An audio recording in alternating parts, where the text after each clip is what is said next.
Bienvenue à toutes et à tous pour cette nouvelle analyse. Aujourd'hui, on s'attaque à un point essentiel de la grammaire japonaise. Oui, comment on exprime le passé avec l'auxiliaire des, desu. C'est la base pour parler d'hier, quoi. Exactement.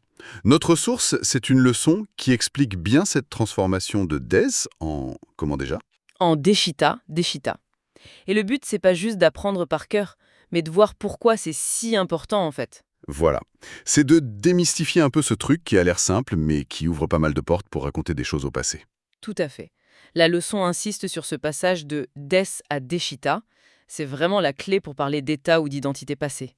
Et ce qui est marrant, enfin frappant, c'est que ça a l'air super simple. La règle qu'on nous donne, c'est on prend des, on le jette, et on met Deshita à la place. Bah oui, c'est ça qui est élégant. C'est presque trop beau pour être vrai, mais ça marche comme ça, pour ceux qui apprécient.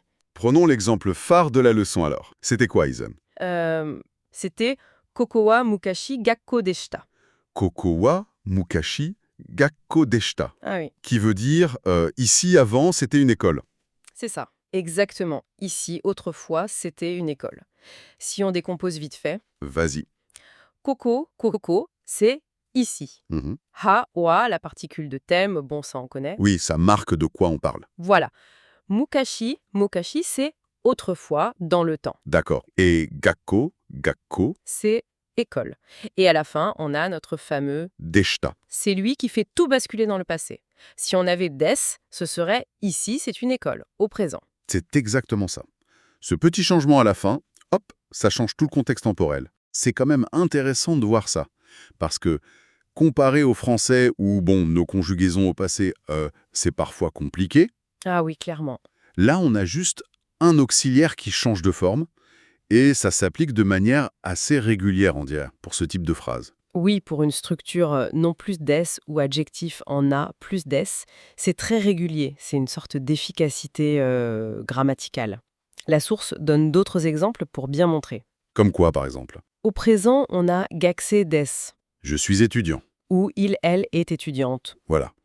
Et si on applique la règle pour dire que c'était le cas avant, Logiquement, ça devient gaxe deshita, gaxe deshita, j'étais étudiant. c'est ça. Le nom étudiant bouge pas, juste la fin change. Pareil pour l'autre exemple, sensei. Oui, sensei des.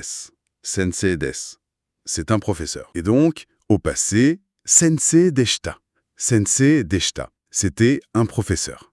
Tout simplement. Cette régularité, ça aide beaucoup au début, c'est clair. La leçon mentionne aussi un peu les formes négatives, j'ai vu. Ça m'intrigue. Si on sait dire était, comment on dit n'était pas? Est-ce que c'est aussi simple? Alors, la logique reste un peu la même, dans le sens où deshita va revenir. D'abord, au présent négatif, on a dewa arimasen, ou ja arimasen. Ou la forme plus courante, ja arimasen. Ja arimasen, c'est ça, pour dire n'est pas. Exactement.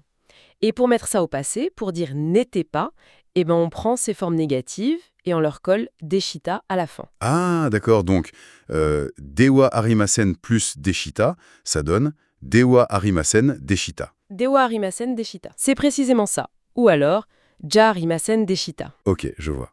Donc, pour reprendre nos exemples, je n'étais pas étudiant. Ça se gaxe les doigts, arimasen deshita, ou avec l'autre forme, gaxe ja arimasen deshita. Et ce n'était pas un professeur. Pareil, sensei jal arimasen deshita. Le deshita garde son rôle de marqueur passé, même accroché à la négation.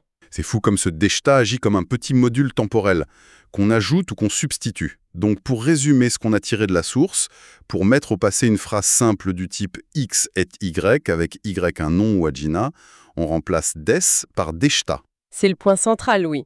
Et maîtriser ça, ce n'est pas juste technique, c'est vraiment ce qui permet de commencer à raconter des choses, situer des faits, décrire des états passés, des identités anciennes. C'est un outil de base mais super puissant finalement. Tout à fait. Ça permet de construire un petit récit, de parler de changement. Avant, c'était comme ça, maintenant, c'est différent. Ça montre bien l'importance de ces bases grammaticales.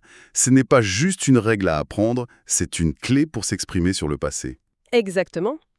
Et ça amène peut-être à une petite réflexion, juste pour finir. Oui. Cette simplicité-là, de passer du présent au passé avec juste ce changement de des en deshita, est-ce que ça dit quelque chose sur la façon dont le temps est perçu ou structuré dans la langue japonaise? Le fait que ce soit si modulaire. Bonne question. Comment un changement si simple peut modifier toute l'histoire racontée dans une phrase, même basique? Ça change la perception, c'est sûr. Voilà, juste une pensée. Qu'est-ce que cette structure grammaticale révèle sur la conceptualisation du temps? C'est quelque chose à méditer peut-être.